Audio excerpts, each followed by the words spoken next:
Hi, welcome to TT atrocities. இப்போ எங்கே போகிறோம் அப்படின்னா, எங்கம்மா போகிறோம்? ஏ அம்மன் கோவிலுக்கு. பேர் என்னது? புட்லூர் அம்மன்.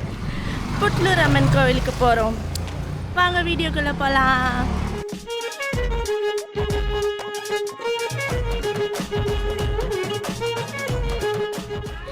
எதுக்குமா இப்படி பைத்தியக்காரி மாதிரி சிரிச்சிட்டு இருக்கு? யாருக்கு பைத்தியம்?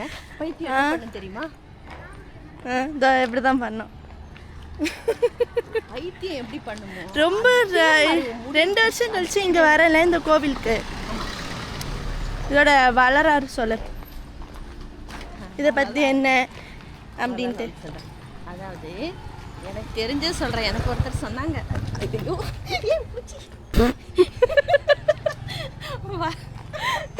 வரலாறு சொல்லும் போது பூச்சி உள்ள போச்சு. இது நக்கலா சிரிச்சிட்டு இருந்தால அதுதான். என்னென்ன சொல்றான் பாருங்க. அதாவது எனக்கு தெரிஞ்சது நான் சொல்கிறேன். இதெல்லாம் ரொம்ப உண்மையா இல்லை, எல்லாருக்குமே தெரிஞ்சிருக்கும். அது இப்போ கூட நிறைய ஃபேமஸ் ஆகிட்டே இருக்கு இந்த புட்லூர் கோவில். இந்த புட்லூர் அம்மன் கிட்ட வேண்டிக்கிட்டு பிள்ளை பேர் பெற்றவங்களாம் நிறையா இருக்காங்க. குழந்தை பெற்றவங்க நிறைய பேர் இருக்காங்க. இது எதோ சொல்லுவாங்க, 9 வாரம் போனால் அந்த எலுமிச்சப்பழம் தருவாங்க. அப்புறமா அங்கே இருக்க சுற்றிட்டு இருந்தோம்னா அங்கேயே இருந்து அதில் சாப்பிட்டா அதில் ஆகும். ஆனால் இப்போ நம்ம அதை மீன் பண்ணி போகல. சும்மா நீ வந்து நீ காலேஜ் படிக்கும்போது அங்கே வேண்டி தானே பாஸ் ஆனேன். ஆமாம், இங்கே ஒரு காலேஜ் இருக்கு. இங்கே அந்த காலேஜில் வந்து அங்கே அதனால தான் சர்டிஃபிகேட் வாங்கிறதுக்காக நான் வந்து சர்டிஃபிகேட் வாங்கிட்டு உடனே போய் அங்கே போய் ஒரு எப்போவுமே எதுன்னு இப்போ எங்களுக்கு ஏதாவது கட் அடிச்சுட்டு போகணும். இந்த பக்கத்தில் தான் காலேஜ். கட் அடிச்சுட்டு போவாங்கன்னா ஒரு சில பேர் தேட்டருக்கு போவாங்க, ஒரு சில பேர் பீச்சுக்கு போவாங்க. அது கட்டடிச்சு போனால் அப்படி தானே. ஆனால் நாங்கள் என்ன பண்ணுவோன்னா, இங்கே இருக்க புட்லூர் கோவிலுக்கும் அதுக்கு கொஞ்சம் தூரம் போனோன்னா திருத்தணி இருக்கும். அங்கே தான் நாங்கள் கட்டடிச்சிட்டு போகிறது எங்களோட டைம் பாஸ். இதுங்கெல்லாம் சாமி கும்பிட வரலடா, சக்கரை பொங்கல் வாங்கி திங்கிறதுக்குன்னே வந்திருக்காளுங்க. நாங்கள் 4 ஃப்ரெண்ட்ஸு, பவித்ரா, அதுக்கப்புறம் ஷகி, ரக்ஷனான்ஸ், நாங்கள் 4 பேர் ஏதாவது ஒரு கட்டடிச்சிட்டு டைம் லேட் ஆகிடும். அவங்க வந்து பெரம்பூரில் இருப்பாங்க. அவங்க அங்கேருந்து வரத்துக்குள்ளே நான் இங்கே பக்கத்தில் வேப்பமட்டில் தானே, நான் இங்கே வரத்துக்கு அவங்களுக்காக கூட நின்று வெயிட் பண்ணிட்டு வருவோம். சரி, டைம் ஆகிடும்ல, 10 மணி ஆயிடுச்சுன்னா காலேஜில் விடுவாங்க. ஆனால் எங்களுக்கு போர் அடிக்கும். காலையில் 10 மணிலேருந்து சாயங்காலம் வரையும். சரி, ஏதாவது கட்டடிச்சிட்டு போனோம் அப்படின்னா இங்கே இருக்க கோவிலுக்கு தான் நாங்கள் வருவோம். எனக்கு எதிரிங்க வெளியே இல்லைடா, கூடவே இருக்கீங்க.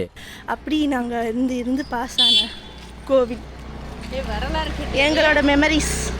வரலாறு கேட்டியா? நீ சொல்லவே இல்லை. அதுக்குள்ள பெருமானும் பார்வதி தேவி வந்து மாசமாக இருந்திருக்காங்க. அப்போது இந்த ஊரில் வந்த உடனே தண்ணி எடுக்க சிவபெருமான் போயிருக்காரு. அவங்களுடைய ஒரு அவதாரம்னு சொல்லுவாங்க. தண்ணி வாங்க அவர் போயிருக்காரு. அப்போ அந்த அம்மா இங்கேயே அப்படியே குழந்தை பிறந்துருச்சு அவங்களுக்கு. அப்போ வந்து அதுக்காக அவங்க அப்படியே படுத்து அந்த சாமியே வந்து வாயெல்லாம் திறந்த நிலமையில இருக்கும். அங்கேயே அது பிரசவம் ஆயிட்டதா சொல்லுவாங்க. அதனால இங்கே வந்தால் பெண்களுக்கு நல்ல கோவில். நான் எழுதின ஸ்டோரி தான், ஆனால் எனக்கே தெரியாமல் ஏகப்பட்ட ட்விஸ்ட் வைக்கிறாங்கப்பா. சத்தம் எனக்கு வந்து மைக்கு நான் வந்த அவசரத்தில் நான் மைக்கை நான் அங்கேயும் வச்சுட்டேன். அம்மா சத்தமாக பேச மாட்டேறாங்க. பேசுங்க அப்படின்னு சொன்னால் சிரிக்கிறாங்க. வீடியோ கொண்டு என் மூஞ்சில காட்டினா எனக்கு இப்படி பேச்சு வரும். என்ன பண்ணுறது? கேட்கலன்னா உங்கள் அம்மாவை சத்தமாக பேச மாட்டேன். வீடியோலே எப்போ பார்த்தாலும் சச்சரவு சண்டைன்னா நான் எங்கன்னு போய் அழுகுறது? சனிய சங்கடம் சொல்லு. சனிய சங்கடம் அப்படியே அந்த சாக்கில் சனிய சங்கரன்னு சொல்லிட்டாங்க. அவரோட என் அப்பா பேர் எதுக்கு இழுத்துக்கிற? கல்லானாலும் கணவர், புல்லானாலும் அப்படி புல்லும் இல்லை எங்கள் அப்பா, கல்லும் இல்லை எங்கள் அப்பா. புருஷனை திட்டுனா வந்துடுவாங்க. நானும் நம்ம கையில் எதுவும் இல்லை. இந்த அம்மாவுக்கு என்ன, நான் வந்து இங்கே 2 வருஷம் ஆகுது. நீ படிக்கிறேன்னு எல்கேஜிலேருந்து என் உயிர் எடுத்த. இதெல்லாம் அவனை கேட்கல யாரும். எங்கள் அம்மா எல்லாருமே திவ்யா வந்து நல்லா படிச்சிருக்காங்க அப்படின்னு தான் நினைக்கிறாங்க. இதான் 10th பாஸ் ஆனேன். அதுக்கப்புறமா ஒரு சுனாமி வந்தது, பாஸ் பண்ணிட்டேன். சுனாமி இல்லை, அது ஏதோ ஜெயலலிதா அம்மா இருந்த அந்த ஆட்சியில் ஏதோ மழை பெஞ்சுது. புயல் அப்படியே ஒரு புயல் ஏதோ ஒரு புயல் வந்தது. அந்த புயல் 12th வந்து இது ஒரு ஷீட் மாதிரி கொடுத்துருப்பாங்க. அதில் இருக்க பேப்பர்ஸில் இருக்கிறத மட்டும் படித்தா போதும் அப்படின்னு வந்தது. அப்படி 12th-க்கா 10th-க்கா? இந்த 12th-க்கு தான் நினைக்கிறேன். அப்படியே நான் 10th இல்லைம்மா 12th நான் அப்படி பாஸ் ஆகிட்டேன். இந்த ஒரு பெருமை. அப்புறம் 12th-லையும் ஏதோ ஒரு அப்போ நீங்கள் திவ்யா அக்கா, அப்போ நீங்கள் ஒரு மக்கா ஏன் இப்படி அதை பற்றி பெருமையாக பேசுவ? 12th-ல என்ன பண்ணா, நான் மாடியில் நின்றுட்டே இருந்தேன். அம்மா நான் பாஸுமா, நான் ஃபெயில் ஆகாம பாஸ் ஆகிட்டேன், என்னை பார்த்து எழுதின பையன் வேற பாஸ் ஆகிட்டான் அப்படின்னு என்னை வந்து கெட்டி பிடிச்சி அந்த மாடியிலேருந்து தள்ளுனான். நான் கொஞ்சம் மிஸ் ஆனா கீழே விழுந்திருப்பேன். பாவி சண்டாளா, நீ யாரா என்ன கொலை பண்ண பார்த்த? என்னை அப்படியே கீழே தள்ளிவிட்டான். அதே மாதிரி என் பிகாம் படித்தான். பிகாம் படித்தவொன்னு எந்த அரியரும் இல்லை. எனக்கு ரொம்ப சந்தோஷம். உன்னை பாஸ் பண்ண அந்த வாதியார் யாரு எங்கள் எல்லாரும் நம்ப முடியல. எப்படிம்மா ஒரு அம்மா என்னை பார்த்து என்னமா நினைப்பாங்க?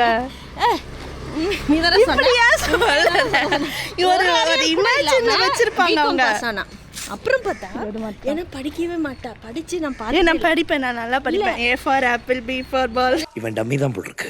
எப்போதான் தான் படிப்பா. அது எக்ஸாம் முன்னாடி இந்த மாதிரி கோவிலுக்கு போய் அம்மனுக்கு ஏதாவது அதை செய்கிறேன் இதை செய்கிறேன்னு வேண்டிக்குவா போல இருக்கு. அது எப்படியோ பாஸ் ஆகும். ரொம்ப எங்களுக்குலாம் ஆச்சரியம். அப்போ நீ சொல்ற நான் சாமியால தான் பாஸ் ஆனேன். இப்போ எம்காமும் அரியர் பாஸ் ஆயிருக்கா. ஆனால் படிச்சிருப்பான்னு நினைக்கிறேன். அம்மா இப்படிலாம் சொல்லாதம்மா. இப்படிலாம் இல்லைங்க, நான் நல்லா படிப்பேன், நல்ல மார்க் தான் எடுப்பேன், எந்த அரியரும் இல்லாமல் நல்லா தான் எடுப்பேன். +2 வரை என் உயிர் எடுத்தா. அதுக்கப்புறம் அவளே படிச்சுட்டான். எப்படியோ யாராவது பக்கத்தில் நல்ல ஆளுங்க இருந்து இப்படிலாம் சொல்ல அந்த அளவுக்கு காலேஜ் ஒன்று பார்த்து எழுத விட மாட்டாங்க. 10th-ல ஒரு பையன் பார்த்து எழுதி அவன் பாஸ் ஆனான். 12th-ல இவளை பார்த்து எழுதி ஒரு பையன் பாஸ் ஆனான். அவன் ஸ்வீட் பாக்ஸ் தான் வாங்கிட்டு வந்து கொடுத்தான். சொல்லவான்னா எல்லாத்தையும் சொல்லிட்டியே. நானாவது அடியில காந்தம் வச்சே, நீ எனக்கு ஆப்பு வச்சிட்டியடா. உன்னை ஆன்மீக பயணத்துல கூட்டு போவேன். நான் லௌகீக வாழ்க்கையை வெறுத்துணும் போலதான். வெயில் எப்படி காயுது, வெயிலையே இனி என்ன உனக்கு லௌகீக வாழ்க்கை? 46 வயசு ஆயிடுச்சு உனக்கு. என்ன உனக்கு லௌகீக வாழ்க்கை? உடம்புக்கு தான் ஏஜ், மனசுக்கு ஏஜ் அவ்வளோ. இளங்காற்று வீசுதே அதுவா? இல்லை உங்க ஸ்டேஜுக்கு ஒரு பாட்டு இருக்குமே. என்ன பாட்டு? ஏதாவது ஒரு பாட்டு பாருங்க, ரஜினிகாந்த் பாட்டு, பழைய கால பாட்டு. நினைவுகள் கனவுகள் மனதிலே வளரும். எடிட்டரை நான் இதை நீங்கள் பாடுறது கேட்குறது உங்களுக்கு, நான் நீங்கள் போடுங்க. இல்லையா அப்படி ஏதாவது அப்படின்னு ஒரு 2 கவுண்ட் பண்ணி சேர்ந்து பாடுற பாட்டை போட்டு 2 கழுதை கத்துறத போடுது. இவங்களது எடிட்டர் இப்போ எடிட் பண்ணி அவனும் சிரிச்சிருப்பார்ல. இந்த அம்மா ஏன் இப்படி இருக்கு இப்படிலாம் பார்த்து சிரிப்பாங்க. என்ன பிகரு, என்ன பீஸு. என்ன அடிப்பாங்க, வதைப்பாங்க. இப்போதான் ஒன்று ஏதாவது வாங்குமா, எலுமிச்சை பழம், மாலை போலாமா? மாலை வாங்குறியா? இப்படி விசுதாம்மா உனக்கு? ஐயோ, ஓ ஏசிலேயே இருந்து. Oh my God. ஏசிலெல்லாம் இல்லைங்க, எங்கள் வீட்டில் ஏசிலாம் கிடையாது. எங்கள் வீட்டுக்காரர் ஏசிலெல்லாம் இருக்க பழகக்கூடாதுன்னு. ஆமாம்மா, நானும் ஏசிலலாம் இல்லை. எங்கள் வீட்டில் ஃபேன் வேணா இருக்கும். ஆமாம், ஏசிலாம் இல்லை. நாங்கள் வாங்க மாட்டோம். ஆமாம், மிடில் கிளாஸ் ஃபேமிலி. தினேஷ் வந்தாலும் சரி, திவ்யா வந்தாலும் சரி. தினேஷ் இல்லை, தினேஷ் அவங்க தாத்தா வந்தாலும் சரி. நான் செவனே தானா போய்க்கிருந்தேன். யாருக்காகவும் ஏசிலாம் வாங்க மாட்டோம். நீ அவனை பற்றி சொல்லும் போது ஸ்டக் ஆகிட்டே இருக்கு. எளிமையாக தான் இருப்போம் நாங்கள், எளிமையாக தான் இருப்போம். ஏப்பா நம்மளே கஞ்சி கூட வழி இல்லாமல் இருக்கோம். இதெல்லாம் நமக்கு எதுக்குப்பா? அசதியாக படுத்திருக்கியா? உட்காந்துருக்கேன்.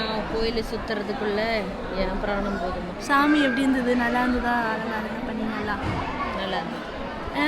போன வருஷம் தான் ஏமாத்தினேன் வராமல். சூழ்நிலை அப்படி. சூழ்நிலைலாம் சொல்லக்கூடாது. நீ எப்படி எப்படி படிச்சிருக்க, எப்படி பாஸ் ஆன உனக்கு தெரியும் தானே. இங்கே வந்து சுற்றி தானே. அப்போ தான் நன்றி மறக்கலாமா? நான் நன்றி எப்பவுமே மறக்க மாட்டேன். அதனால தான் ஒரு மார்க் ஷீட் வாங்கின கையோடு நைஸாக இங்கே வந்தேன். இங்கே வந்தால் புடவை எடுத்து கொடு, மாலை வாங்கி போடு, தொட்டியில் கட்டுன்னு சொல்லிட்டாங்க எல்லாரும். நீ உடனே கட்டிட்ட. ஓகே, சாமியாக கேட்டு வாங்கிட்டாங்க. அடுத்த வருஷமாவது 3 பேரை வாங்க. 3 பேராவா? புரியல. யார்? 3 பேராக வாங்க, இல்லை 4 பேராக வாங்க. உனக்கு இப்போலாம் 2 சரி, 2 தானே. வரும்போது வாங்க. எல்லோரும் நம்பிக்கையோடு வந்தால் நற்பலன் கொடுப்பாள் அபிராமி. ஆமாம், இந்த அபிராமி சொல்லுறாங்க. இந்த அபிராமி இவ குறுக்கு வழியில் பாஸ் ஆகிறதுக்காக மட்டும்தான் அம்மானை யூஸ் அம்மா பண்ண. இப்படிலாம் சொல்லாதம்மா. கம்பெனி சீக்கிரத்தை வெளியே சொல்லாதடா. அப்புறம் இவங்க தப்பா நீ நான் வீடியோவை எடுக்கிறேன். இப்போ இவ்வளோ நேரம் எதை பார்த்து பேசுறது? என்ன தொடக்கட்டேன், என்னை கட்டை எடுத்து அடிக்க போகிறேன். அம்மா நான் குறுக்கு வழியிலலாம் பாஸ் ஆகல.